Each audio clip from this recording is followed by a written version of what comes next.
So how are you going to test this? Run kind of a rough assay. It won't be real accurate, but we'll get an idea. An assay tests the amount of gold in the ore, done by heating the rock to very high temperatures, a process called smelting. So you got your own smelter? Yep. Homemade, I suppose? Oh, yeah. Oh, boy, this ought to be fun. We're going to find out if that mine's worth anything. We're getting ready to crush some rock. This ore crusher takes the bigger rocks down to that size. A good crusher can set you back over $5,000, but you can rent one for $200 per week. All right, here's the ore.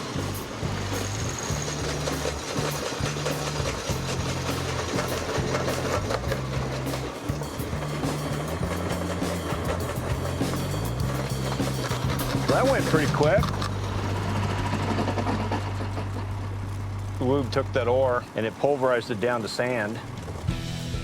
With the ore crushed to a fine powder, now we need to find the gold. We're using a $400 fine sluice known as a gold cube. Like any sluice, water washes lighter, worthless material away. The heavy gold sinks and is trapped in the grooves. Do you see this, Dave? Oh, wow. Look at that. There's going to be some gold in there. To retrieve the microscopic gold from the concentrate, Hunter is mixing it with a substance called flux, making it easier to smelt. 1.25 to 1 ratio. You got soda ash and borax. Yeah. Causes the flux, which then pulls the impurities out. Widely available as household cleaning products, this costs Hunter just a few bucks. You ready to see this redneck ingenuity? Let's see it. The next stage needs heat. So we'll get that furnace set up. This should be done away from vegetation with easy access to water to avoid risk of fires. Be prepared to be amazed. That's the kiln. Really? Yep. The nice thing is this stuff's cheap, withstands a really high heat. Hunter is using a $30 ceramic fiber blanket that insulates the heat to reach the point gold melts, 1,947 degrees Fahrenheit. Here's our torch. And Hunter's made his from an old vacuum cleaner. It's crude. It's a poor man's way of smelting gold. We're gonna fill this about half full. Sit that in the middle. Your makeshift furnace. Now for the fuel, a tank of good old-fashioned propane. It's 2,400 degrees right now. That's pretty amazing. Now let's pour it. Okay, here we go. After an hour in the furnace, the molten liquid is cooled on a steel plate until it solidifies again. Backyard engineering right there. This will clean off a little of that extra slag that we don't want. Yeah, that's good. Then it's time for round 2 in the furnace to burn off the remaining impurities. And then your precious metals will be on the top.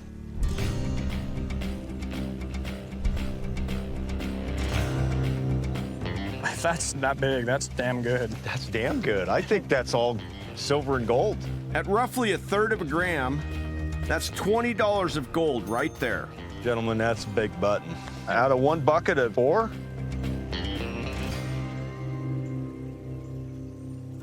We said a buck was 80 pounds. It'd be 25 grams in a ton at about 50 bucks a gram. $1,250 a ton. With the potential to run a ton of ore a day, Hunter could be making around $6 grand a week, and that's just the rock on the surface. This is really where the mine begins, right here. Wow. Yeah. And this is a great example here of what we're looking for.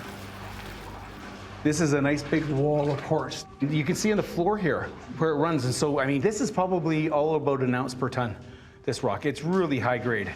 Yeah, that's a nice vein structure. But to start harvesting that gold, you got to open up the tunnel. So, Mark's pulled together a gang who have a bit more experience. Ethan, come and meet Dave. This is Ethan. Oh, my hands are all full of grease. Nice to meet you. And this is Bart. You know, we're just trying to expand it today. There's no So that depth. can fit in? That can fit in. Yeah, so we can get this underground.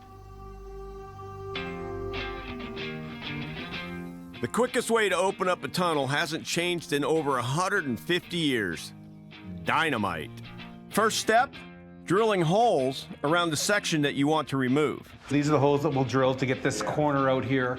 Bart's all ready to go here with his jackleg drill. A jackleg drill uses compressed air to strike the rock 800 times a minute. Renting an air compressor and a drill should run you about $2,000 a week. Yeah, we have maximum thrust with this angle here. Okay, Bart, give her hell.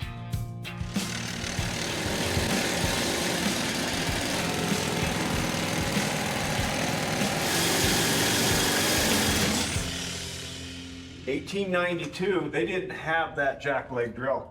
They had a hammer and they had a guy with a bit. So you'd go whack, and then you turn it and you'd go whack, and then you turn it and you'd go whack. And that's how a lot of the old miners ended up with broken fingers and stuff. Holes drilled, now we're ready to prime with explosives. So you ready to load some holes? Let's do it. The old timers had nitroglycerin. Nitroglycerin in its raw form is very unstable.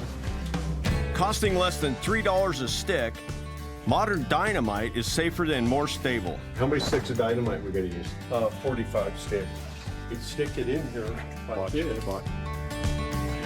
You can tell Dave's done this before. We're gonna be doing 23 pounds of explosive today. That's the real deal. That's a good size shot. This is mining. This is mining at its best. You might want to cover your ears. It can be loud. I'm confident in these guys. They know what they're doing.